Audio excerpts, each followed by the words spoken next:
ఈ మధ్య కాలంలో అయితే మోకాళ్ళ నొప్పుల బారిన పడుతున్న వారి సంఖ్య బాగా పెరుగుతోంది. అయితే ఆపరేషన్ పరిష్కారం కాదు, ఇదిగో నొప్పి తగ్గిస్తాను ఇట్లా మంత్రం వేసని చెప్తున్నారు ఎపియాన్ పెయిన్ మేనేజ్మెంట్ వ్యవస్థాపకులు. సో ప్రతి ఒక్కరు ఏంటంటే మోకాలు అరిగింది, డీజనరేషన్ స్టార్ట్ అయిందంటే ఆపరేషన్ అనుకోవడం అనేది ఫస్ట్ ఆఫ్ ఆల్ తప్పు. వరల్డ్ లో 60 to 70% కంట్రీస్ లో మోకాల ఆపరేషన్లు జరుగుతున్నాయి. ఇంకొక 40-50 కంట్రీస్ లో ఆపరేషన్స్ లేవు.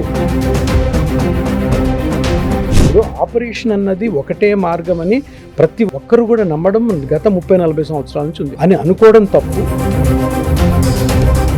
ఇప్పుడు అది కార్టిలేజ్ వల్ల అవుతుందా, లిగమెంట్ వల్ల అవుతుందా, మజిల్ వల్ల అవుతుందా, బర్సా వల్ల అవుతుందా, ఇది కనుక్కోరు. ఆపరేషన్ చేసే డాక్టర్ ఏం చేస్తారు, ఎక్స్రే చూస్తారు, ఆ గ్రేడ్ 4 ఆపరేషన్ చేయాలి. షుగర్ కోసం వెళ్ళారనుకోండి, షుగర్ డాక్టర్ అంటే అమ్మచుమ్మా ఇది కొంచెం కంట్రోల్లో లేదు, ఈ టాబ్లెట్ యాడ్ చేస్తూ కొంచెం వాకింగ్ చేయమన్నాడు. వాకింగ్ చేయమన్నాడు కదా అని ఇంకా తిరుగు లేకుండా ఒక్కొక్కడు 4 కిలోమీటర్లు 5 కిలోమీటర్లు చేయడం వల్ల ఏంటంటే షుగర్ తగ్గుతుందో లేదో తెలియదు కానీ మోకాలు అయితే పోతుంది. అండ్ అలాగే గంటలు జిమ్కి వెళ్ళిపోయి జిమ్కి వెళ్ళొద్దు. అసలు ఎవరు వెళ్ళాలి జిమ్కి? జిమ్ ట్రైనర్స్ వెళ్ళాలి, ఎందుకంటే వాళ్ళ కండలు పెంచిపోతుంది, బిజినెస్ జరగదు. సినిమా యాక్టర్లు వెళ్ళాలి, సెలబ్రిటీస్ వెళ్ళాలి, స్పోర్ట్స్ పర్సన్ వెళ్ళాలి. జిమ్ ఎవరికి అవసరం లేదు. మన ఏంటి తెలుసా, ఇంకొక 5 సంవత్సరాల తర్వాత మోకాలు నొప్పులతో కానీ, షోల్డర్ నొప్పులతో కానీ, స్పైన్ పెయిన్స్తో కానీ ఏ మనిషి సఫర్ అవ్వకూడదు, ఏ మనిషి డాక్టర్నే కన్సల్ట్ కాకూడదు. అంతే. Hello and welcome to healthy journey with me Swapna, exclusive గా మీ సుమన్ టీవీలో. జర్నీ బాగుండాలంటే అది ఎలాంటి జర్నీ అయినా సరే ముందు మోకాళ్ళు బాగుండాలి, ఇది అందరికీ తెలిసిన విషయం. ఈ మధ్య కాలంలో అయితే మోకాళ్ళ నొప్పుల బారిన పడుతున్న వారి సంఖ్య బాగా పెరుగుతోంది. కారణాలు అందరికీ తెలిసిన విషయాలే ఇవన్నీ. స్థూలకాయం కావచ్చు, డీజెనరేటివ్ అంటే వయస్సు పైబడి కూడా మోకాళ్ళు అరిగిపోవడం చాలా సర్వసాధారణం. పూర్వం అది నార్మల్ అనుకునేవాళ్ళు, ఇప్పుడు ఏంటంటే పరిష్కారాలు చాలా వచ్చేసాయి. అయితే ఆపరేషన్ పరిష్కారం కాదు, ఇదిగో నొప్పి తగ్గిస్తాను ఇట్లా మంత్రం వేసని చెప్తున్నారు ఎపియాన్ పెయిన్ మేనేజ్మెంట్ వ్యవస్థాపకులు. అండ్ ఆపరేషన్కి వ్యతిరేకంగా దాదాపు ఒక ఉద్యమంలా పోరాడుతూ పెయిన్ మేనేజ్మెంట్ అందరికీ అందిస్తున్నారు డాక్టర్ సుధీర్ ధార గారు. వారితో మాట్లాడదాం. సార్ నమస్కారం. మీ పరిచయం కరెక్ట్గా చెప్పానో లేదు తెలియదు కానీ మీరు ధ్వజం ఎత్తినట్టు దాదాపు ఆపరేషన్ అవసరం లేదు అని చెప్పేశారు. యా, సో ఎలా ఉంది sir me course of treatment ఇన్ని సంవత్సరాల్లో? యా, అంటే మీరు అన్నట్టు ధ్వజం ఎత్తడం అన్నది నేను స్టార్టింగ్లో అలా రాలేదు నేను లోపలికి. సో పెయిన్ మేనేజ్మెంట్ సెంటర్ని నేను మెడికల్ కాలేజెస్లో చేశాను, తర్వాత కార్పొరేట్ హాస్పిటల్లో చేశాను. తర్వాత ఏమనిపించిందంటే కార్పొరేట్ హాస్పిటల్స్లో పెయిన్ మేనేజ్మెంట్కి అంత స్కోప్ లేదని నా ఓన్ సెంటర్ పెట్టాను. నా ఓన్ సెంటర్ పెట్టినప్పుడు ఈ జనరల్ డిఫరెంట్ దీర్ఘకాల నొప్పులకు ఇంజెక్షన్ దాంట్లో ట్రీట్మెంట్ ఇస్తూ పిఆర్పి పద్ధతి అన్నది ఒకటి ఉంది. రైట్. సో అది స్టార్ట్ చేసిన తర్వాత ఆ సక్సెస్ చూసిన తర్వాత నాకు అనిపించింది మీరు అన్నమాట, ఇంకా ఆపరేషన్లు ఆపే టైం వచ్చింది. అంటే అట్లీస్ట్ ఎంత వీలైతే అంత కొన్ని కేసెస్ తప్పకుండా ఆపరేషన్ చేయాలి, ఎందుకంటే మనకి ఒక ఆల్టర్నేటివ్ దొరకకుండానే మనము ఆపరేషన్లకి అగేన్స్ట్గా ధ్వజం ఎత్తలేం. అందుకని అది స్టార్ట్ చేసిన తర్వాత 2-3 months 6 months దాని సక్సెస్ చూసిన తర్వాత అప్పుడు నాకు అనిపించింది ఏంటంటే మనం ప్రజలకు చెప్పొచ్చు, బాబు ఇంకా ఆపరేషన్లు అవసరం లేదు. ఆపరేషన్ అంటే అన్ని కేసులకు కాదు, కొన్ని కేసులు తప్పకుండా ఆపరేషన్ చేసుకోవాలి. చాలా కేసెస్కి ఆపరేషన్ అవసరం లేదు. కరెక్ట్ టైంలో కరెక్ట్గా కానీ మోకాళ్ళ నొప్పిని గుర్తించి కరెక్ట్ డాక్టర్ దగ్గరికి వెళ్ళి కరెక్ట్గా డయాగ్నోస్ చేసి కరెక్ట్ అయిన PRP treatment are plasma therapy తీసుకుంటే కంప్లీట్ రికవరీ అయ్యే ఛాన్సెస్ ఉంటాయి. అంటే మీరు అనడం ఏమిటి, ఈ డీజనరేషన్ మొదలైంది ఏదైతే ఉందో దాన్ని ఆపేస్తారా మీరు? అంటే ఆపరేషన్ మీరు పోస్ట్పోన్ చేస్తారా, అసలు అవసరం లేదంటున్నారా, దీన్ని రివర్స్ చేస్తారా? పాయింట్ ఏంటంటే మనం అందరం కూడాను తప్పుగా ఆలోచిస్తాం. అరే మోకాళ్ళ నొప్పి అంటే ఆపరేషనేనా? అరే మోకాళ్ళ నొప్పికి ఎన్నో ట్రీట్మెంట్స్ ఉన్నాయి. నాట్ ఓన్లీ అలోపతి, మంచి హోమియో డాక్టర్స్ ఉన్నారు, మంచి ఆయుర్వేదిక్ డాక్టర్స్ ఉన్నాయి. ఆయుర్వేదిక్లో ఎన్నో ట్రీట్మెంట్స్ ఉండొచ్చు, నాకు తెలియదు ఎందుకంటే నేను అలోపతి డాక్టర్ కాబట్టి. హోమియోపతిలో ఉండొచ్చు. సో ప్రతి ఒక్కరు ఏంటంటే మోకాలు అరిగింది, డీజనరేషన్ స్టార్ట్ అయిందంటే ఆపరేషన్ అనుకోవడం అనేది ఫస్ట్ ఆఫ్ ఆల్ తప్పు. వరల్డ్లో 60 to 70% కంట్రీస్లో మోకాల ఆపరేషన్లు జరుగుతున్నాయి. ఇంకొక 40-50 కంట్రీస్లో ఆపరేషన్స్ లేవు. ఎన్నో డిఫరెంట్ ట్రీట్మెంట్స్ ఉన్నాయి. నేనేమంటానంటే ఈ సొసైటీలో అది చేంజ్ అవ్వాలి, ఆ ఎమోషన్ చేంజ్ అవ్వాలి. ఏంటి, అరే మోకాలంటే ఆపరేషన్, మోకాలు అవసరమే లేదు. సో మీరన్న మాటకి నేనేంటంటే ఇప్పుడు డీజనరేషన్ అన్నది ఒక న్యాచురల్ ప్రాసెస్.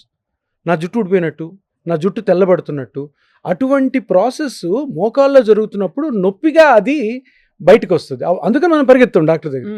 సో దీన్ని ఏం చేశారు, ఒక పీరియడ్ ఆఫ్ 50 yearsలో దీనికి సర్జరీ ఒకటే మార్గం అని మన మీద రుద్దారు. అది అబ్సల్యూట్లీ రాంగ్ ఆ రుద్దడం అన్నది. ఎందుకు అంటే దానికి వేరే మార్గాలని ఎవరు కూడా ప్రాపగాండాలో తీసుకురాలే. ఈ మార్గము 30-40 years ముందే ఉంది. పెద్ద పెద్ద ఆర్థోపెడిక్ డాక్టర్స్ అంటున్నారు ఇవే ఇది ఇప్పుడు స్టార్ట్ అవ్వలేదు, ఎప్పటి నుంచి, మరి ఎప్పటి నుంచే స్టార్ట్ అయిందా అని ఎందుకు ప్రాపగాండాలోకి తీసుకురాలేదు? ఎందుకు ఇంత సింపుల్ ట్రీట్మెంట్, ఇంత ఎఫెక్టివ్గా ఉన్న ట్రీట్మెంట్ని మనము ఎందుకు ప్రజలకి ఆప్షన్గా ఇవ్వలేదు? నేను ఇచ్చాను ఆప్షన్. సో ఎందుకని ఇప్పుడు ప్రజలు దాన్ని టేకప్ చేశారు కాబట్టి ప్రజలందరికీ తెలిసింది ఏంటంటే ఆపరేషన్ కాదు, ఇంకొక మార్గం కూడా చాలా ఎఫెక్టివ్ మార్గము ఉంది అన్న విషయం తెలిసింది. సో డీజనరేషన్ ఆపడం కాదు, డీజనరేషన్ని రీజనరేషన్ చేయడమే మన regenerative therapy. And it is possible అని మీరు ప్రూవ్ చేశారు. అంటే చాలా ఆపరేషన్స్ మీరు చెప్తున్న దాన్ని బట్టి అవసరం లేని చోట్లలో కూడా ముందు జాగ్రత్తగాను అలవాట్లు చేసేసారంట అంటున్నారు. అంతే. ఇప్పుడు ఆపరేషన్ అన్నది ఒకటే మార్గం అని ప్రతి ఒక్కరు కూడా నమ్మడం గత 30-40 సంవత్సరాల నుంచి ఉంది. ఏంటి మీ మొఖాలు అరిపోయింది కదా, ఇక పలానా డాక్టర్ ఉన్నాడు, నాకు చేశాడు, మా చెల్లికి చేశాడు, బాగుంది, మీరు కూడా చేయించుకోండి అని. కానీ పాయింట్ ఏంటంటే అన్ని ఆపరేషన్లు కరెక్ట్ ఉండవు కదా. సో ఆపరేషన్ అన్నది ఒకటే మార్గము అని అనుకోవడం తప్పు. అది కాకుండా వేరే ఆప్షన్ ఉందన్న మటుకే నేను చెప్పాను. నేనేమి ఇది కనుక్కోలేదు, నేను దీన్ని ఆద్యుడిని అనట్లేదు. కానీ నేను చెప్పినది ఒకటేంటంటే నేను నమ్మిన సిద్ధాంతం ఇది బాగా పనిచేస్తుంది, దీనివల్ల మీరు ఆపరేషన్కి వెళ్ళాల్సిన అవసరం లేదు, నొప్పులతో బాధపడాల్సిన అవసరం లేదు. సో ఈ 4 స్టేజెస్లో 1, 2, 3, 4 అంటే తప్పనిసరిగా మీరే నాకు ఎన్నో ఇంటర్వ్యూలో చెప్పారు కాబట్టి గతంలో 4 అంటే ఆపరేషన్ తప్పనిసరి, సరే ఇంకా దాన్ని ఏమి చేయలేరని ఒప్పుకున్నారు, అంతే కదా సార్? 2, 3లో వస్తే 2 నుంచి 3 కానీ 3 నుంచి 4 కానీ వెళ్ళదని మీరు గ్యారంటీ ఇవ్వగలుగుతారా ప్రతి వాళ్ళకి? ఇది మంచి క్వశ్చన్. ఇప్పుడు పాయింట్ ఏంటంటే 1, 2, 3, 4, 5, 6, 7, 8 ఇవి అన్నీ కూడాను సైంటిఫిక్గా డాక్టర్స్కి సంబంధించిన స్టేజెస్. అవి అవును, పేషెంట్కి సంబంధించినవి కాదు. పేషెంట్ నొప్పి అంతే. ఇప్పుడు ఎలా అయిందంటే పరిస్థితి, సైంటిఫిక్గా ఈ స్టేజెస్ కనుక్కున్నది ఆపరేషన్ చేయడానికి. 1, 2, 3లో చేయొద్దు, 4లో చేసుకోండి అంతే. మేము చేసే రీజనరేటివ్ థెరపీలో స్టేజ్ ఇమ్మెటీరియల్, నీకు పెయిన్ అన్నది ముఖ్యం. ఇప్పుడు పెయిన్ మీకు ఎంత ఉంది, దానికి గల కారణం మోకాళ్ళలో ఏంటి? ఇప్పుడు అది కార్టిలేజ్ వల్ల అవుతుందా, లిగమెంట్ వల్ల అవుతుందా, మజిల్ వల్ల అవుతుందా, బర్సా వల్ల అవుతుందా, ఇది కనుక్కోరు. ఆపరేషన్ చేసే డాక్టర్లు ఏం చేస్తారు, ఎక్స్రే చూస్తారు, గ్రేడ్ 4 ఆపరేషన్ చేయాలి. ఎక్స్రేలో ఏం కనపడుతుంది, ఎముకలు కనపడతాయి. జనరల్గా 99% ఎముకల వల్ల నొప్పి రాదు. ఎముకల వల్ల నొప్పి రావాలంటే ఐదర్ బోన్ ఫ్రాక్చర్ అని అవ్వాలి, బోన్ మీద జబ్బన్న ఉండాలి. సో ఇక్కడ ఆపరేషన్ అన్నది ఎందుకు జరుగుతుంది అంటే అక్కడ ఏదైతే నొప్పి వస్తుందో ఆ స్ట్రక్చర్ని కనుక్కోకుండా ఆపరేషన్ చేస్తున్నారు. ఇది చిన్న లాజిక్ ఇది. సో పెయిన్ ఎక్కడ వస్తుంది, మజిల్ వల్ల రావచ్చు, లిగమెంట్ వల్ల రావచ్చు, కార్టిలేజ్ అరిగిపోతే రావచ్చు, సైనోవియల్ మెంబ్రెయిన్ వల్ల రావచ్చు. అవన్నీ ఎక్స్ట్రాలు కనపడట్లేదు కదా. సో స్టేజెస్ మనకు ముఖ్యం కాదు. ఈ రోజు ఎలా జరుగుతుందంటే, ఈ రోజు నేను చెప్తాను, ఆంధ్రాలో కానీ నాకు 4 స్టేట్స్లో సెంటర్స్ ఉన్నాయి. మా ఆంధ్రప్రదేశ్, తెలంగాణ, బెంగళూరు, కర్ణాటక అండ్ చెన్నై. ఏంటి అడుగుతున్నారు తెలుసా, సార్ నాది గ్రేడ్ 4 అని నాకు తెలుసు, మీరు ప్లాస్మా థెరపీ చేస్తారా లేదా? సో ఇక్కడ పాయింట్ ఏంటంటే ఆప్షన్ నీది కాదు, నాది కాదు, పేషెంట్ది. అంతేనా? Patient is asking. ఎందుకు ఇంత ఒక రెవల్యూషనరీ ట్రీట్మెంట్ వచ్చిందంటే, నో వన్ లైక్ సర్జరీ. ఏదన్నా అరే సర్జరీ, ఇప్పుడు మీరు పెద్ద సర్జను, ఎలాగని నాకు మోకాల ఆపరేషన్ వెంటనే సార్ ఇప్పుడే టీ తాగి వస్తాను సార్, బయటకు వచ్చి అమ్మో ఆపరేషన్ అంటున్నారు ఏంటని second option, third option, fourth option. So ఈరోజు స్టేజెస్ గురించి మాట్లాడాల్సిన అవసరమే లేదు. ఇప్పుడు అందరు చాలా మంది డాక్టర్లు ఉన్నారు, స్టేజ్ 4 కూడా వీళ్ళు చేస్తామండి. ఎందుకు చేయం? పేషెంట్ వచ్చి అడుగుతున్నప్పుడు పేషెంట్ ఎడ్యుకేషన్ ఎట్లా ఉందంటే, సార్ స్టేజ్ 1, స్టేజ్ 2, స్టేజ్ 3 అన్నీ అయిపోయినాయి, స్టేజ్ 4లో ఉన్నాను, స్టేజ్ 5 ఉందేమో నాకు తెలియదు కానీ అందులో కూడా ఉండొచ్చు, నాకు ఆపరేషన్ వద్దు, ఇంత కట్ట ఉంది, 10 మంది సార్లు ఆర్థోపెడిక్ డాక్టర్ చూసి నాకు ఆపరేషన్ చెప్పారు, మీరు ప్లాస్మా థెరపీ నాకు చేస్తారా లేదా? నేను ఇట్లా అడిగిన పేషెంట్కి కానీ నేను చేయలేదంటే నా మీద క్రిమినల్ కేసు చేయొచ్చు. ఎప్పుడు పేషెంట్స్ నో అనకూడదు. So this is the option of patients, not the option of surgeon or because patients are well informed. ఇప్పుడు అర్థమవుతుంది, అందరికి తెలుసండి. అంటే వాళ్ళు పేషెంట్ మైండ్ సెట్ ని చూస్తే ఇంకోసారి ట్రై చేద్దాం, ఇది నాకు 4 అని ఎలాగో సరే సర్జరీ తప్పదు అన్నట్టు 10 మంది చెప్పారు, మేబీ ఇది వర్క్ అవుతుందో అని చాలా మంది బెనిఫిట్ అయిన వాళ్ళు ఉంటుంటారా? అయితే కుప్పలు. అందుకనే కదా ఒకరి త్వరతో ఒకరు తెలుసుకొని ఇప్పుడు ఒక విధంగా చెప్పాలంటే సర్జికల్ రేటు అట్లీస్ట్ ఒక 20% తగ్గిపోయింది. మోకాళ్ళ సర్జరీ సార్. సో మోకాలు ఆపరేషన్ 20% తగ్గి, మోకాలే కాదు, షోల్డర్ కానీ ఇతరతర జాయింట్స్ కానీ ఎందుకు తగ్గాయి? It's a good change. ఈ ట్రాన్స్ఫర్మేషన్ చాలా మంచిది. ఇది డాక్టర్లు సర్జన్స్ బ్యాడ్ అనుకుంటారు, అది ఇది మంచిది కాదు, ఇది స్కాము, ఇది పని చేయదని చెప్పి. కానీ ఇది ఎవరు మనంగా చెప్పాల్సింది ప్రజలు, ఎందుకంటే మనము వాళ్ళ మీద ఈ ట్రీట్మెంట్ చేస్తున్నాం. సో మీరు అన్నట్టు కొన్ని థౌజండ్స్ ఆఫ్ పీపుల్ ఉన్నారు. ఇప్పుడు నేను స్టార్ట్ చేసిన తర్వాత హైదరాబాద్లోనే దగ్గర 100 సెంటర్లు ఉంటాయి. ఆల్ ఓవర్ ఆంధ్రాలో ఒక 1000 సెంటర్స్ ఉండొచ్చు. ఇంకా సూపర్ ట్రాన్స్ఫర్మేషన్ అని చెప్తాను వినండి. ఆర్థోపెడిక్స్ డాక్టర్సే ఉన్నారు 500 మంది ఇక్కడ, ఏది పిఆర్పి చేసేవాళ్ళు. మరి వాళ్ళు నేర్చుకుంది సర్జరీ, వాళ్ళు ఎందుకు పిఆర్పి చేస్తున్నారు? వాళ్ళు నమ్మితే కదా చేసేది. అవును, నమ్ముతున్నారు కాబట్టి మీరు ఎక్కడైనా పోండి, ఆర్థోపెడిక్ డాక్టర్ బోర్డు పెట్టుంటే ఇక్కడ పిఆర్పి చేయబడును, ఇక్కడ ప్లాస్మా థెరపీ చేయబడును. ఎందుకు చేస్తున్నారు? That's a good sign. ఎందుకంటే ప్రతి చోట కూడా ఈ ట్రీట్మెంట్ అవైలబిలిటీ ఉంటే ప్రతి ఒక్కరికి అందుబాటులో ఉంటుంది. పిఆర్పి చేస్తే వాళ్ళకి లోపల ఇన్ఫెక్షన్ వచ్చేసి ఇలా ఉబ్బిపోయి నా దగ్గరకు వచ్చిన వాళ్ళు ఉన్నారు అని కొంతమంది సీనియర్ సర్జన్స్ చెప్పారు సార్. అవును, పిఆర్పి చేసిన వాళ్ళు ఉబ్బిపోయిందని అన్నప్పుడు చూపించండి అది ఎవరికి ఉబ్బిందో. పిఆర్పి అంటే ఏంటి? చిన్న నీడిల్, ఇక్కడ నుంచి బ్లడ్ తీసుకుంటాం, ప్రాసెస్ చేస్తాం, ఆపరేషన్ థియేటర్లో ఇదంతా జరిగేది. స్ట్రిక్ట్ అసెప్టిక్ ప్రికాషన్స్లో సెల్స్ తీసి చిన్న ఇంజెక్షన్తో మోకాలు వదులుతాం. ఇన్ఫెక్షన్ రేట్ ఎంత ఉంటుందండి? చిన్న ఇంజెక్షన్. అట్లా అనుకుంటే మీరు వేసే అన్ని ఐఎం ఇంజెక్షన్లకి నీకు యాప్సిస్లు వచ్చాయి. సో అంటే ఇదేంటంటే దుష్ప్రచారం అంటారు, తట్టుకోలేంత అనొచ్చు, ఇంటాలరెన్స్ అనొచ్చు. అంటే పాయింట్ ఏంటంటే ఒక న్యూ థింగ్ వస్తున్నప్పుడు సొసైటీలోకి దానికి చాలా రిపల్షన్ ఉంటుంది, రెసిస్టెన్స్ ఉంటుంది. అందులో సక్సెస్ అయిందంటే, సక్సెస్ కాలేదనుకోండి బాగుంది అంటారు.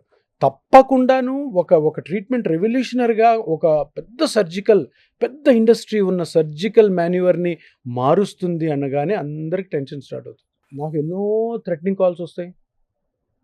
నాకు ఎంతోమంది నా తెలిసిన ఆర్థోపెడిక్ డాక్టర్ ఫ్రెండ్స్ చెప్తారు, చూడు బాబు నువ్వు జాగ్రత్తగా ఉండాలి. అవేంటి మీనింగ్ ఏంటి?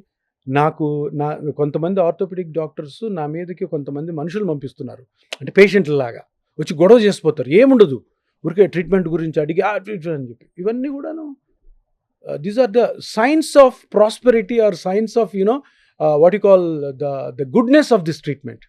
So this treatment is effective అంటున్నారు కాబట్టి ఎన్ని రోజుల్లో తగ్గుతుంది సార్ మామూలుగా? అంటే ఒక అంచనా వేసుకోవడానికి 2 నెలలు. ఇప్పుడు నీ జాయింట్ తీసుకుంటే, నీ జాయింట్లో నొప్పి రావడము అరుగుదల వల్ల, డీజనరేషన్ వల్ల is a simple concept, very simple concept. అది ఏది రాకెట్ సైన్స్ ఏం లేదు. నీ జాయింట్లో 2 బోన్స్ మధ్యలో గ్యాప్ ఉండాలండి. గ్యాప్ పోయి రాసుకుంటుంది. ఎందుకు రాసుకుంటుంది? మధ్యలో గుజ్జు ఉంటుంది, గుజ్జు అరుగుతుంది. గుజ్జు ఎందుకు అరుగుతుంది? ఏజ్ వైజ్ అరుగుతుంది, మనం చేసే పనుల వల్ల అరుగుతుంది. గుజ్జు వల్ల నొప్పి వస్తుంది కాదు, గుజ్జుకి బోన్కి మధ్యలో సైనోవియల్ లైనింగ్ ఉంటుంది, అది ఇన్ఫ్లేమ్ అవుతుంది. కానీ మెయిన్ కాజ్ ఏంటి? కార్టిలేజ్ అరగడం. అవును. సో కార్టిలేజ్ని ఇంప్రూవ్ చేయాలి. సరే, ఇప్పుడు కార్టిలేజ్ని ఇంప్రూవ్ చేయాలంటే మనం పిఆర్పి చేస్తే కార్టిలేజ్ రీమోడలింగ్ అవుతుంది, ఇంప్రూవ్ అవుతుంది అంట. మరి నొప్పి ఎట్లా తగ్గుతుంది? అందుకనే ఈ పిఆర్పితో పాటు ఫస్ట్ నొప్పిని తగ్గించే ఒక పెయిన్ రిలీఫ్ ఒక మెథడ్ ఉంది, దాన్ని రేడియో ఫ్రీక్వెన్సీ ట్రీట్మెంట్ అంటాం. సో ఆ నర్వ్స్ ఏవైతే పెయిన్ని కాజ్ చేసే నర్వ్స్ ఉన్నాయో వాటికి ఒక లేజర్ ట్రీట్మెంట్ అనుకోండి. సో ఇమీడియట్గా ఫస్ట్ సిట్టింగ్లోనే చేస్తాం. అది ఎందుకు? పేషెంట్కి కాన్ఫిడెన్స్ రావాలి కదా. అవును, నొప్పితో బాధపడుతున్న వాళ్ళకి నొప్పి తగ్గించాలి కాబట్టి ఫస్ట్ సిట్టింగ్ అది. సో పెయిన్ తగ్గుతుంది. But that is not important. నీకు ఏది ఇంపార్టెంట్? కార్టిలేజ్ రీమోడల్ అయ్యి దాని తర్వాత పెయిన్ రిలీఫ్ రావాలి. అవును. సో అది దట్ టేక్స్ టైం. కానీ ఫస్ట్ ఎలాగానే డాక్టర్ దగ్గరికి వెళ్ళేది ఎందుకు? నొప్పి తగ్గిస్తాడేమో, వెంటనే పోయి ఆ ప్రొసీజర్ చేసుకుందాం వెళ్తారు కాబట్టి ఆ ట్రీట్మెంట్ స్టార్ట్ చేసి. సో ఈ కాంబినేషన్ స్టార్ట్ చేసింది నేనే. పిఆర్పి ఒక్కదాంతో పెయిన్ రిలీఫ్ కాదు కదా. ఇప్పుడు మీరు వచ్చారు, మోకాళ్ళు అరిగిపోయి చాలా నొప్పితో ఉన్నారు, నేను పిఆర్పి చేశాను, నొప్పి తగ్గదు. 2 రోజులు చూసారు, 3 రోజులు చూసారు, 4 రోజులు చూసారు, నమ్మకం పోతుంది. మీరు ఒక సిట్టింగ్కి ఆపేయచ్చు ట్రీట్మెంట్. అందుకని ఫస్ట్ సిట్టింగ్ పెయిన్ రిలీఫింగ్ చేసి దాని తర్వాత కొన్ని సిట్టింగ్స్ ఎంతైతే కార్టిలేజ్ డ్యామేజ్ అయిందో దాని ప్రకారం సిట్టింగ్స్ ఉంటాయి అన్నమాట. ఇది అంటే ఇప్పుడు orthopedic surgeons point of view నుంచి చూస్తే సార్, ఇది స్ట్రెచ్ చేసి మీరు అలా ట్రీట్మెంట్ ఇచ్చుకుంటూ పోతే దీనివల్ల ఏమైనా సైడ్ ఎఫెక్ట్స్ వస్తాయా? ఒక 6 నెలలు, సంవత్సర కాలం పాటు, అంటే ఉన్న స్థితి నుంచి దారుణ స్థితికి మారుతుందా? ఎగ్జాక్ట్లీ, అది వాళ్ళ భయమా? సో ఇప్పుడు ఏంటి, ఇప్పుడు జనరల్గా ఇంతకుముందు ట్రీట్మెంట్ ప్లాన్ ఎట్లా ఉండేదంటే, ఇప్పుడు మోకాలు నొప్పి వచ్చింది, మనం వెళ్ళాం, ట్యాబ్లెట్లు, ఎక్సర్సైజ్లు. ఏమవుతుంది ట్యాబ్లెట్ ఎక్సర్సైజ్ వల్ల? ఏమీ కాదు. ఆ ట్యాబ్లెట్ వేసుకున్నంతసేపు మీకు పెయిన్ రిలీఫ్ వస్తుంది. ఎక్సర్సైజ్ చేసుకుంటే ఎంత చేసుకుంటే అంత ఎక్కువ చేస్తే నొప్పి వస్తుంది. నెక్స్ట్ 2 months తర్వాత మళ్ళీ వెళ్తారు, మళ్ళీ అదే పరిస్థితి. మళ్ళీ 2 మంత్స్ తర్వాత వెళ్ళగా ఇంకా కాదు ఆపరేషన్ అంటారు. సో, ఇక్కడ ఎప్పుడైతే ఫస్ట్ ఇన్స్టెన్స్‌లో మీకు నొప్పొచ్చిందో, ఆ రోజునే దాన్ని గాని కరెక్ట్ చేసుకుంటే, ఓకే, మీకు ఆ ఆపరేషన్ స్టేజ్ రాదు. ఇంకొకటి, నేను ట్రీట్మెంట్ చేసిన తర్వాత ఒకవేళ డిలే అయితే ఆపరేషన్‌లో కాంప్లికేషన్స్ అన్నారు కదా! మేము ట్రీట్మెంట్ అన్నది బ్లైండ్‌గా చెయ్యము. పీఆర్పీ ట్రీట్మెంట్ ఈరోజు స్టార్ట్ చేశామంటే వాళ్ళకి ప్రతీదీ జాగ్రత్తగా ఎక్స్‌ప్లెయిన్ చేస్తాం. చూడండి, ఈ రోజు నుంచి మీ డీజనరేషన్ ఆగాలి, రీజనరేషన్ పెరగాలంటే నేను చెప్పిన మాట మీరు వినాలి. నేను చెప్పిన మాట మీరు విననప్పుడు నీకు ట్రీట్మెంట్ నేను చెయ్యను. అంటే ఏంటంటే ఇంకా ఫర్దర్‌గా డీజనరేట్ కాకుండా వాళ్ళకి తీసుకోవాల్సిన జాగ్రత్తలు తూచా తప్పకుండా చేస్తాం. తూచా తప్పకుండా వాళ్ళు పాటిస్తామన్నప్పుడే ట్రీట్మెంట్ చేస్తాం. సో, డీజనరేషన్ ఈరోజు ఎంత జరిగిందో దాని మీద మంచే జరుగుతుంది కానీ డీజనరేట్ కాదు. కాదు. అది గ్యారంటీ. అంతే కదా! ఇంకా మరి అది లేకపోతే ఈ ట్రీట్మెంట్ మీనింగే లేదు. అంటే ఎందుకంటే ఇప్పుడు పెయిన్ కిల్లర్స్ వేసుకున్నారు అనుకోండి, అమ్మ కిడ్నీలో కిడ్నీ డ్యామేజ్ అవుతుంది. డ్యామేజ్ అవుతుంది అని అంటారు. ఇంకేదో అయితే దానికి ఇంకేమైనా సైడ్ ఎఫెక్ట్ అంటారు. పీఆర్పీకి ఏమిటి సైడ్ ఎఫెక్ట్ అని ఆలోచిస్తున్నా. లేదని చెప్పారు మీరు. ఏముంటుందండి, మీ బ్లడ్లోని సెల్స్ని చిన్న ఇంజెక్షన్తో మీ మోకాల్లోకి ఏసెప్టిక్ ప్రికాషన్స్లో ఆపరేషన్ థియేటర్లో స్టెరైల్ కండిషన్ చేస్తే ఇన్ఫెక్షన్ ఎందుకు వస్తుంది? ఎవ్వరికి రాదు. రైట్. ఇప్పుడు నీకు నచ్చకపోతే నువ్వు ఏమన్నా వస్తుందని చెప్తావు, పేషెంట్ చచ్చిపోయారని చెప్తావు, నీ నోటికి వచ్చినట్టు మాట్లాడచ్చు. దట్స్ నాట్ కరెక్ట్ కదా. రైట్. సో, అందరికీ అంటే ఒక వైపరీత్యం ఏంటంటే ఎక్కువ నడవాలి, ఎక్కువ ఎక్సర్సైజ్ చేయాలి, బాగా యాక్టివ్గా ఉండాలంటాం. అలా ఎక్కువ చేస్తే గుజ్జరిగిపోతుంది. మరి ఏమిటి sir, what is the balance to prevent degeneration? ఇప్పుడు ఈ డీజనరేషన్ నేను అదే అనుకుంటా. ఇప్పుడు నేను చాలామంది పేషెంట్స్కి చెప్తా ఉంటాను. ఇప్పుడు ఒక పెద్ద హాస్పిటల్ ఉంది హైదరాబాద్లో. ఆ హాస్పిటల్కి వెళ్ళి ఈరోజు ఈవినింగ్ ఎంతమంది ఓపీ చూశారని అడగండి. ఒక 500 లేదా పెద్ద హాస్పిటల్ 1000 మంది కొత్త పేషెంట్స్ వచ్చి ఉంటారు. దాంట్లో మీరు మొత్తం విశ్లేషిస్తే 800 మంది 1000లో 800 మంది జబ్బు లేకుండా ఎంటర్ అయ్యారు హాస్పిటల్లోకి. మనం ఏమనుకుంటారు, హాస్పిటల్లోకి జబ్బు ఉన్న వాళ్ళు వెళ్తారు కదా, ఈ జబ్బు లేకపోవడం ఏంటి? ఈ 800 మంది కూడాను అనవసరంగా వాళ్ళకి తెలియక, అవేర్నెస్ లేక వాళ్ళ జాయింట్స్ని, స్పైన్ని అరగొట్టుకున్న పేషెంట్సే. షోల్డర్ పెయిన్, నడుము నొప్పి, మోకాలు, ఏది 80%. అవును. అంటే అర్థం ఏంటి? దీని మీనింగ్ ఏంటి? మనకి అవేర్నెస్ లేదు. మనము ఎక్సర్సైజ్ రూపంలో ప్లస్ మనం చేసే డైలీ యాక్టివిటీస్ రూపంలో చాలా చాలా చాలా తప్పుదారిలో పోతున్నాం అందరూ. మొత్తం A to Z మొత్తం ఆల్ ఓవర్ ఇండియాలో ఈ ఎక్సర్సైజ్ అనేది కంప్లీట్ రాంగ్ వేలో పోతుంది. మీరు అన్నట్టు ఇప్పుడు కేబీఆర్ పార్క్లో చూడండి, ఒక రోజుకు ఒక 600-700 మంది, వాళ్ళకి ఏమీ తెలియదు. నడిస్తే సూపర్, నడిస్తే మన ఆరోగ్యానికి తిరుగుండదు, మనం 90 ఏళ్ళు బతుకుతాం అన్న ఉద్దేశంతో నడుస్తుంటారు. వాళ్ళకి తెలియంది ఏంటంటే వాళ్ళ జాయింట్స్, వాళ్ళ స్పైన్ ఒక 10 సంవత్సరాల ముందే అరిగిపోతుంది. నిజమా? 100%. సైన్స్ సేస్ ఇది, నేను అనట్లే. సైన్స్ మీరు బుక్స్ తీసి చూడండి, ఏ బాడీలో కానీ, ఏ జాయింట్ అయినా కానీ, ఎక్కడైనా స్పైన్ కానీ, ఇతరత్ర వేరే మజిల్స్ కానీ, టెండాన్స్ కానీ, అవి ఒక సైకిల్ లాంటివే. సైకిల్ని ఒక రోజు కొనుక్కొని నువ్వు రోజు 100 కిలోమీటర్స్ అయితే ఒక 3-4 నెలలకి అది మూలపడిపోద్ది. తక్కువ 1 కిలోమీటర్ 2 కిలోమీటర్స్ వాడామంటే అది ఎక్కువ కాలం ఉంటుంది. బాడీ కూడా అంతే. అనవసరమైన ఎక్సర్సైజ్లు, అనవసరమైన మ్యారథాన్స్, అనవసరమైన ట్రెక్కింగ్స్, అనవసరమైన జిమ్లు, అనవసరమైన స్విమ్మింగ్లు, ఇవన్నీ చేయడం అన్నది మీ హెల్త్ని మీరే పాడు చేసుకోవడం అంటారు. ఇంకా అంతకంటే వేరే కంప్లీట్ యాంటీథీసిస్ మీరు చెప్తున్నది. 100% this is what the medical science says. But every doctor we speak to వాళ్ళు చెప్పేది ఏంటంటే రోజుకి గంట సేపు వ్యాయామం, కనీసం 10,000 అడుగులు. 10,000 అడుగులు నేను ఊరికే నడిచి చూశాను ఒకరోజు, ఎంత నడవాలని చెప్పి. అసలు ఎంతో నడిస్తే కానీ 10,000 అడుగులు రావు మన దీనిలో పెట్టుకుంటే తప్ప, ఐఫోన్లో కానీ లేకపోతే ఫిట్బిట్లో పెట్టుకుంటే తప్ప. సో మరి మీరు చెప్తున్నది కంప్లీట్లీ రివర్స్. ఎస్. ఇప్పుడు పాయింట్ ఏంటంటే నడవాలి కదా. ఎందుకు నడవాలి? ఫస్ట్ ఆఫ్ ఆల్ నడవద్దంటారు. ఎందుకు నడవాలి? మరి హార్ట్లో కొలెస్ట్రాల్ పెరిగిపోతుంది. అదే, హార్ట్లో కొలెస్ట్రాల్ పెరగడానికి వాకింగ్కి సంబంధమే లేదు. ఎక్కడైనా చూపించండి.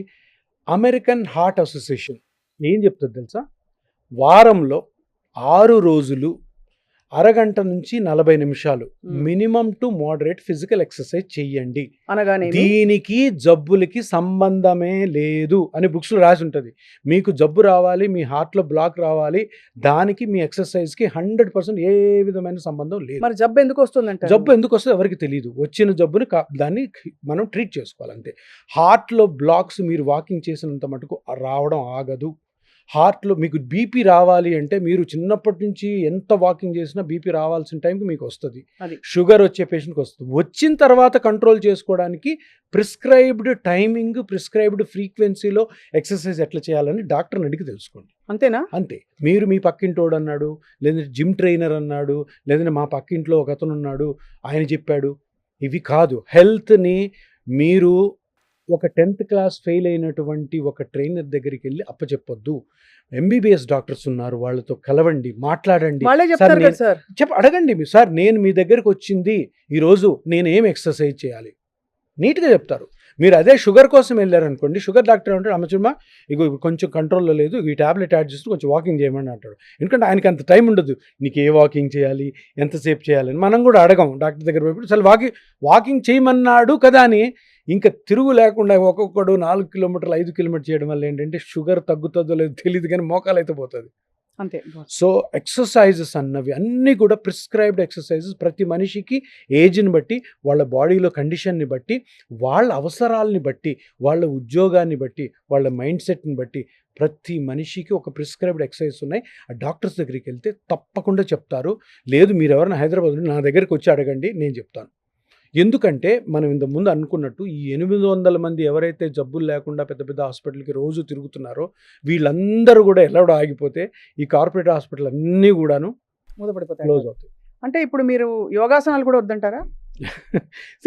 ఏదన్నా కానీ సైన్స్ ఉండాలి. యోగాలో సైన్స్ ఉందా లేదా నాకు తెలీదు, బట్ నా సైన్స్లో అలోపతి మెడిసిన్లో యోగా లేదు. కానీ సార్ కండరాలు మొత్తం కూడా స్టిఫ్ అయిపోయి మొత్తానికి, అంటే ఈవెన్ మోకాళ్ళ మీద బరువు కూడా పడకుండా మన క్వాడ్రిసెప్ మజిల్స్ని టైటన్ స్ట్రెంగ్తన్ చేసుకోవాలని కూడా చెప్తున్నారు. అందుకనే ఈ వారంలో అమెరికన్ హార్ట్ అసోసియేషన్ ఏం చెప్తుంది, 6 రోజులు చేయండి ఎక్సర్సైజ్లు, వాకింగ్ చేయండి, స్ట్రెచింగ్ ఎక్సర్సైజ్ చేయండి, అంతేగాని అన్కంట్రోల్డ్గా చేయొద్దు ఎక్సర్సైజెస్. మరి అన్కంట్రోల్డ్ అంటే ఏంటి, ఎవరో ఒకరి గైడెన్స్లో చేయండి. ఆ గైడెన్స్ అంటే ఎంబీబీఎస్ డాక్టరే, ఇంకెవరు లేరు. జిమ్ ట్రైనర్ కాదు. జిమ్ ట్రైనర్కి బాడీ గురించి ఏం తెలుసు, అనాటమీ తెలుసా, ఫిజియాలజీ తెలుసా, బాడీలో ఏం జరుగుతుంది, మెటబాలిజం తెలుసా, ఆయనకి తెలియదు కదా. With due respect to all the gym trainers. Sports medicine చదివిన వాళ్ళు, స్పోర్ట్స్ మెడిసిన్ చదివిన వాళ్ళు కూడా డాక్టర్స్ అయితే కాదు. స్పోర్ట్స్ మెడిసిన్ అంటే ఏంటి, స్పోర్ట్స్ మెడిసిన్ రిహాబిలిటేషన్ ఫిజిషియన్స్ ఉంటారు, ఫిజిషియన్ కాదు, రిహాబిలిటేషన్ ట్రైనీస్, వాళ్ళు ఎవరు ఫిజియోథెరపిస్టే, వాళ్ళకి కొంచెం నాలెడ్జ్ ఉంటుంది, but they are not doctors. So sports మాకు ఇపియాన్లో స్పోర్ట్స్ రిహాబిలిటేషన్ సెంటర్ ఉంది జూబ్లీ చెక్ పోస్ట్లో. ఆ స్పోర్ట్స్ రిహాబిలిటేషన్ సెంటర్ ట్రైనీస్కి వాళ్ళు ఎవరైతే థెరపీ చేస్తారో వాళ్ళకి మేము చెప్తాం, చూడమ్మా ఈ అబ్బాయి 15 years బ్యాడ్మింటన్ ఆడుతున్నాడు, లిగమెంట్ టేర్ అయింది, నేను ట్రీట్ చేశాను, ఈ ఎక్సర్సైజెస్ చెయ్యి, ఈ ఫస్ట్ వీక్ ఇలా చెయ్యి, సెకండ్ వీక్ ఇలా చెయ్యి, 3rd monthలో ఇలా చెయ్యి, 4th monthలో మళ్ళీ కోర్టుకి పంపించండి. సో ప్రతి దాంట్లో కూడా సైన్స్ ఉండాలి. ఎవరు కూడాను పక్కింటోళ్ళు చెప్పారు, వాళ్ళు చెప్పారు, వీళ్ళు చెప్పారు, నాన్ డాక్టర్స్ చెప్పారని మీరు ఎక్సర్సైజ్లు చేయొద్దు, ఫుడ్లు కూడా. మరి ఇన్సులిన్ రెసిస్టెన్స్కి కారణం ఏంటి సార్ ప్రపంచంలో? ఇప్పుడు అందులో భారతదేశంలో ఇంత డయాబెటీస్ పెరిగిపోవడానికి కారణం సెడెంటరీ లైఫ్ స్టైల్ అని క్యాపిటల్ లెటర్స్లో చెప్తారు జనం. ఎస్, సెడెంటరీ ఉండకూడదు.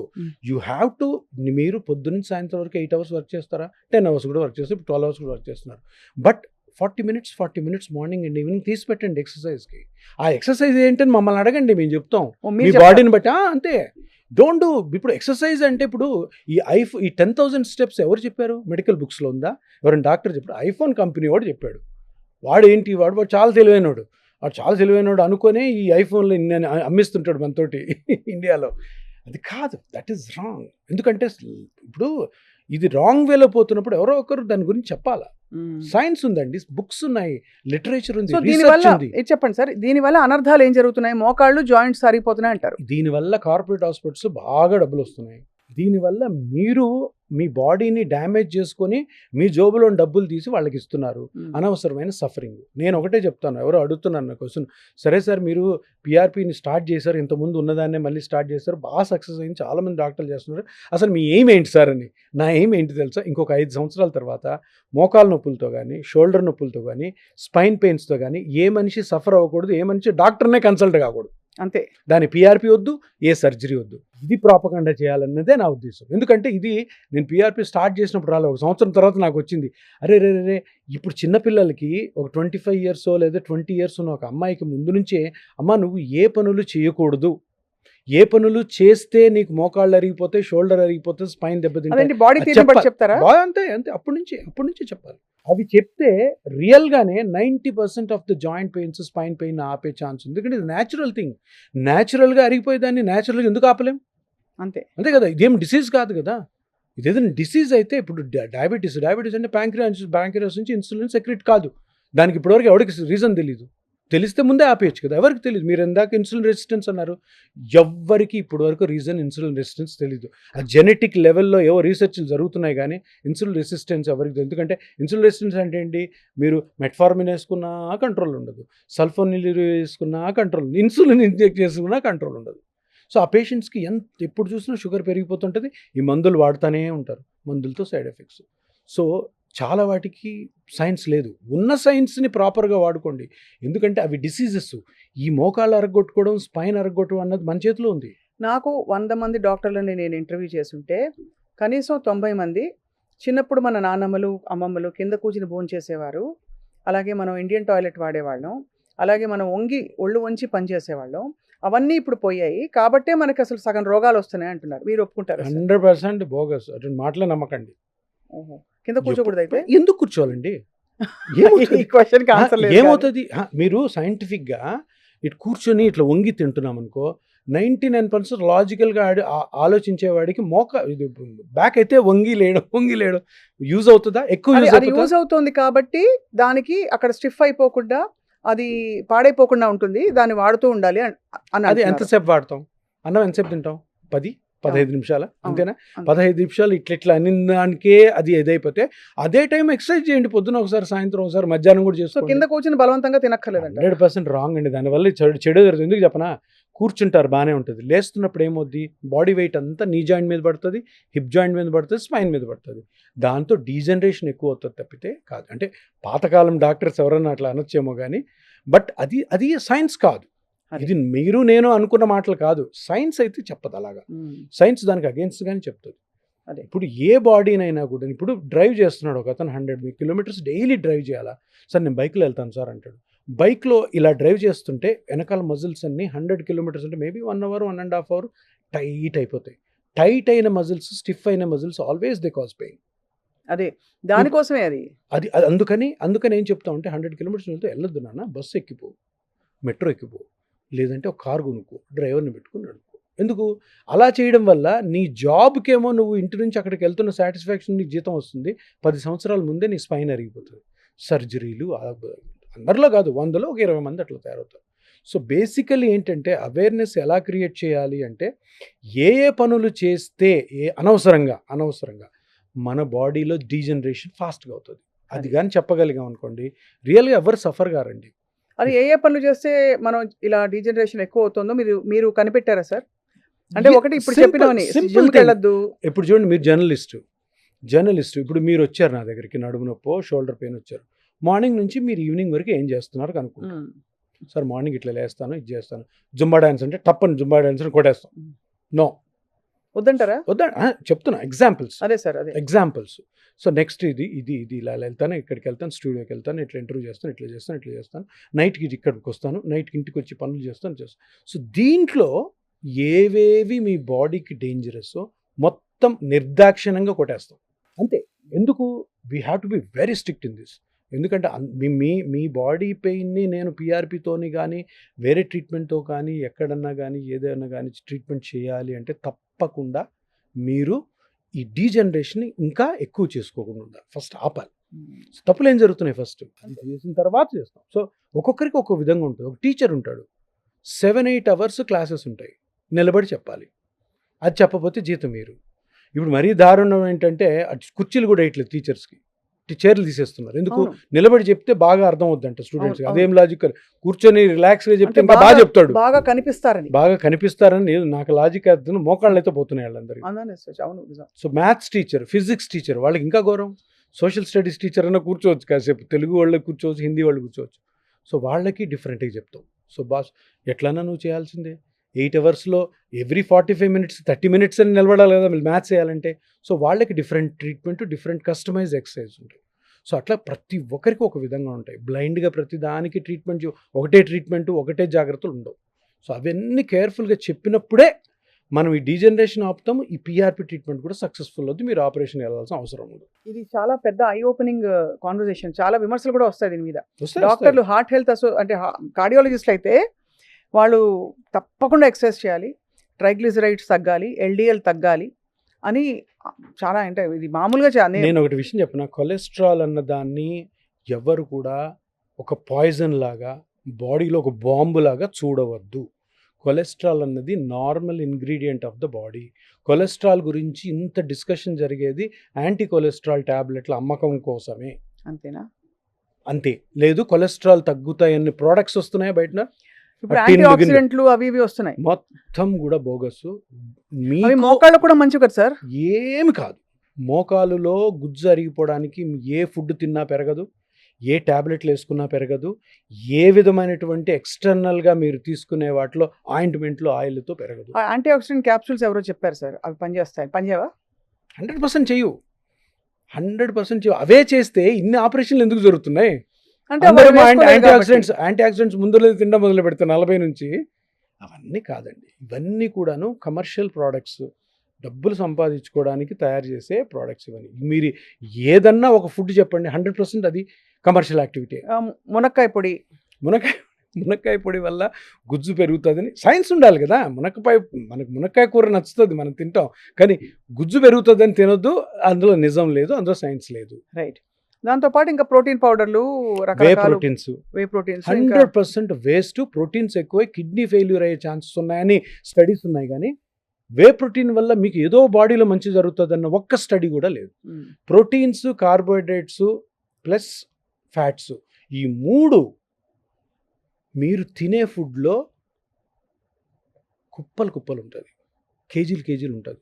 కరెక్ట్ ఫుడ్ తినేవాళ్ళు, కరెక్ట్ టైంకి తినేవాళ్ళు. దీన్ని బయట నుంచి కొనుక్కొని తినాల్సిన అవసరమే లేదు. బయట నుంచి తింటూ నాకు ఏదో వచ్చేస్తుంది, ఇది అవుతుంది, మెటబాలిజం అంతా నాకు సెటరేట్ అవుతుంది అన్న అపోహలో ఎవ్వరు ఉండకండి. చాలా డేంజరు. ఎందుకంటే అవన్నిట్లో కూడా కెమికల్స్ ఉంటాయి, దాంట్లో అన్నిట్లో కూడా ఏముంటాయి కూడా ఎవరికి తెలియదు. ఎందుకంటే బ్లైండ్గా మనం డబ్బా తెచ్చేసుకొని రోజు పాలల్లో కలుపుకొని అవి తినడం ఇది తినడం చేస్తాం. హెల్దీగా మీరు ఉండాలి అంటే చిన్నప్పటి నుంచి తినే ఫుడ్డే తినండి, ఇంకేం తినద్దు. అంతే, ఇంకేం అక్కర్లేదు. దీన్ని కాంప్లికేట్ చేసుకోకండి, దీంట్లో రాకెట్ సైన్సే లేదు. అండ్ అలాగే గంటలు జిమ్కి వెళ్ళిపోయి జిమ్కి వెళ్ళొద్దు అసలు, వెయిట్లు తీసి జిమ్కి వెళ్ళొద్దు అసలు. ఎవరు వెళ్ళాలి జిమ్కి? నేను ఎప్పుడు చెప్తా ఉంటాను, జిమ్ ట్రైనర్స్ వెళ్ళాలి, ఎందుకంటే వాళ్ళు కండలు పెంచిపోతారు, బిజినెస్ జరగదు. సినిమా యాక్టర్లు వెళ్ళాలి, సెలబ్రిటీస్ వెళ్ళాలి, స్పోర్ట్స్ పర్సన్ వెళ్ళాలి, ఇంకా జిమ్ ఎవరికి అవసరం లేదండి. ఇప్పుడు కొత్తగా మొదలైంది సార్ ఒక ట్రెండ్, మీకు తెలుసు కదా, 45 దాటిన వాళ్ళు, ముఖ్యంగా పురుషులు, వాళ్ళైతే ఇంకా కండరాలు పెంచేసి నెక్స్ట్ నేనే సల్మాన్ ఖాన్లా కనిపించాలి అలా అనే ఒక విపరీతమైన ఆత్రం ఉంది. అలాగే మహిళల్లో కూడా ఇలాంటి ఫిగర్ ఉండాలి, ఇలా ఉండాలనే ఒక సోషల్ మీడియా ఇన్ఫ్లుయెన్స్ ఎందుకు వస్తుంది? ఆ ఇన్ఫ్లుయెన్సర్స్ తీసుకొని యాడ్స్ చేయించే వాళ్ళు ఎవరు? ఇండస్ట్రియలిస్టులు. వాళ్ళు బిజినెస్ జరగాలి వాళ్ళకి, అంతే కదా. వీళ్ళే మా అందరికి పేషెంట్స్. నా క్లినిక్లో జిమ్ నుంచి ఇంజురీస్ వచ్చేవాళ్ళు రోజుకి 2-3 ఉంటారు. జిమ్ ఇంజురీసే. వాళ్ళు జిమ్ చేస్తూ నొప్పి వస్తున్నా కూడాను జిమ్ ట్రైన్ సార్ ఇంకొంచెం చేయండి సార్, లేదంటే ఇంకోటి చెప్తాను చేయండి అని ఇక్కడ టైర్ కానీ మోకాళ్ళ టైర్ ఎక్కువ చేస్తున్నారు. మాకు బాగానే పేషెంట్స్ వస్తున్నారు, కానీ దట్ ఈస్ రాంగ్. అది తెలుసుకోవాలి అందరూ.